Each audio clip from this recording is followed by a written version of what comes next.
நேசத்துக்காக ஏங்குவோம், பாசத்துக்காக ஏங்குவோம். ஆனா அந்த நேசமும் பாசமும் ஏங்குகிற இடத்துல பாத்தீங்கன்னா அது நம்மளை ஏமாத்திடும். நேசம் நம்மளை ஏமாத்திட்டு போயிடும். எதிர்பார்ப்போம் நம்ம அதிகமா. இப்ப பெற்ற தாய்கிட்ட அன்பு கூறுவோம், அவங்களை போல நேசிக்கிறதுக்கு இந்த உலகத்துல ஆள் இல்லை. ஆனா திடீர்னு ஏதோ ஒரு வார்த்தையில நம்மளை காயப்படுத்திடுவாங்க. தகப்படுத்த அன்புக்காக நம்ம ஏங்குவோம். ஏதோ ஒரு விதத்துல அது முழுமை அடையாது. ஏதோ ஒரு சூழ்நிலை நம்மளை காயப்படுத்திடுவாங்க. நண்பர்கள் எல்லாம் பண்ணுவாங்க, திடீர்னு பார்த்தா ஏதோ ஒரு சொல்லாத நம்ம மனசை காயப்படுத்திடுவாங்க. இதே போல இந்த உலகத்துல இருக்க அநேக அன்பு நமக்கு வேணும்னு சொல்லிட்டு எதிர்பார்ப்போம். ஆனா அந்த அன்பு நமக்கு முழுமையா கிடைக்காது. ஆனா ஆண்டவர் இயேசு நமக்காக உயிரை கொடுத்த தெய்வம். நமக்காக உயிரை கொடுத்தவர் இயேசு.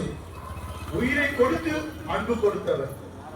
உயிருக்கு மேல பெரிய ஒரு தியாகம் பண்ண முடியாது இல்லைங்களா? உயிருக்கு மேல ஒரு தியாகம்னா அது கிடையாது.